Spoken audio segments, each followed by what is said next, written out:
You know, when we think about success in leverage trading, we're often told it's all about finding that one perfect stock or timing the market just right. But what if I told you the real secret isn't in the charts at all, but in our own minds? In this explainer, we're going to break down the behavioral blueprint that really separates the consistent winners from everyone else. Let's just get this out of the way right at the start. This is the golden rule. It frames everything we're about to talk about. You can literally be the smartest person in the room, but without discipline, leverage becomes a tool for self-destruction, not wealth creation. This is the foundation for everything. Okay, look, this might be tough to hear, but it's a really important reality. The data shows this painful pattern over and over again. Most people who use futures, options, and other forms of leverage end up losing money. But here's the key takeaway. They aren't losing because the market is rigged against them. They're losing because of predictable and totally fixable behavioral traps. So this brings the question right to your doorstep. As we go through these common pitfalls and winning strategies, I want you to be honest with yourself and ask, which side of this behavioral divide am I actually on? Because just recognizing where you stand, well, that's the first real step to getting where you want to go. All right, let's dive in. Part 1 is all about building the foundation. And believe it or not, it all begins with a defensive mindset. Before you even think about making money, you have to master the art of not losing it. This right here is a massive mental shift. You see, new traders are obsessed with returns, always chasing that 20 or 30% gain. But the seasoned pros, they're obsessed with survival, with capital preservation. They know that just staying in the game is the only way you can eventually win it. And listen, this isn't some fuzzy, feel-good philosophy. It is a hard, non-negotiable rule. A disciplined trader will never, ever risk more than 1 to 2% of their entire trading capital on a single idea. Why? It's simple. It makes any single loss survivable. It guarantees that no one bad trade can ever knock you out of the market for good. Man, this quote just hits the nail on the head. It gets right to the heart of a trader's biggest enemy, their own ego. See, successful traders totally accept that being wrong is just a normal part of doing business. Their systems are built to take small, manageable losses. The fatal error isn't being wrong. It's staying wrong because your ego just won't let you admit you made a mistake. This is where you really see the difference between a pro and an amateur. Winners use leverage like a surgeon's scalpel, not a sledgehammer.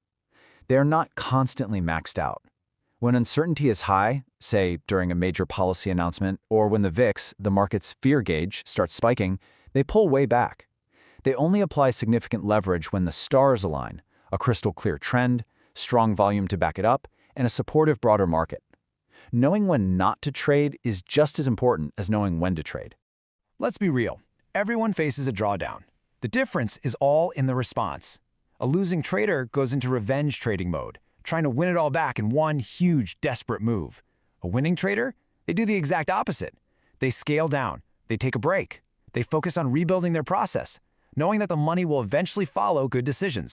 Okay, so our defense is solid. Now we can move to part 2 and see how to build an offensive strategy on top of that. This is the playbook for actually executing trades and managing your positions when the conditions are just right. I love this metaphor because it is just so true. Are you an engineer or a gambler? The engineer has a blueprint. Their entry, exit, and stop loss are all defined before the trade is ever placed. The gambler, on the other hand, runs on hope and gut feel. You want to know the single most telling sign of a gambler? Removing a stop loss because they hope the trade will turn around. That's pure emotion, and it is a recipe for disaster. And this is so important. Winners are just as systematic about taking profits as they are about cutting their losses. They don't let greed take over. As a trade starts working, they systematically lock in gains, they trail their stop, and they aim to get their position to a risk-free state as quickly as they possibly can. You got to remember, a profit is only real once it's actually in your account. Okay, on to part 3, building the system. This is about creating the long-term habits and mental models that turn good behavior into a repeatable, professional process. This is the true path to mastery. You see this all the time, and it's such a classic mistake. People use an instrument designed for short-term speculation, like intraday trading, buying and selling the same day, but they apply a long-term investment mindset to it. It just doesn't work. Winners are crystal clear about this. They match their tool to their strategy. If they're trading intraday, The exits are fast and furious.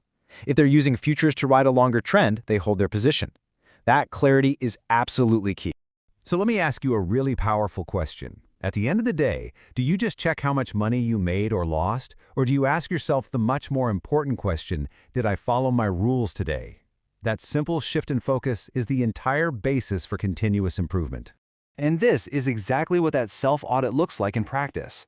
A professional trader keeps a journal, sure, but they don't just track their profits, they track their mistakes, their emotional triggers. They know you can make a great decision and still lose money, or make a terrible decision and just get lucky.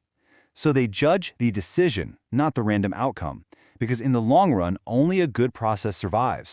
And all of this leads to the holy grail of trading, asymmetric thinking.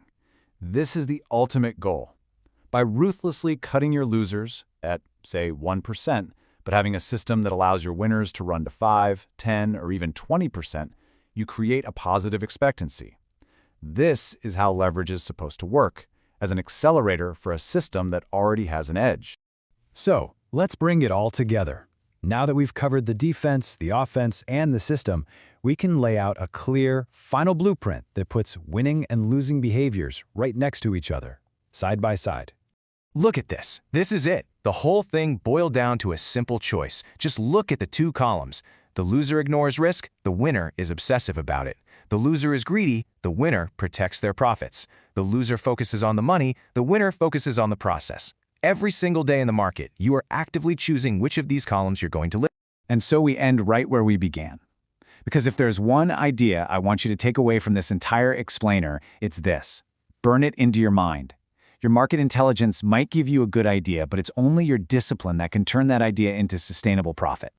So, after all of this, the final question is for you. Take a hard, honest look at your own actions. Is your behavior a tailwind, pushing you towards your goals, or is it a headwind, holding you back no matter how good your ideas might be? The answer to that question will determine your entire future as a trader.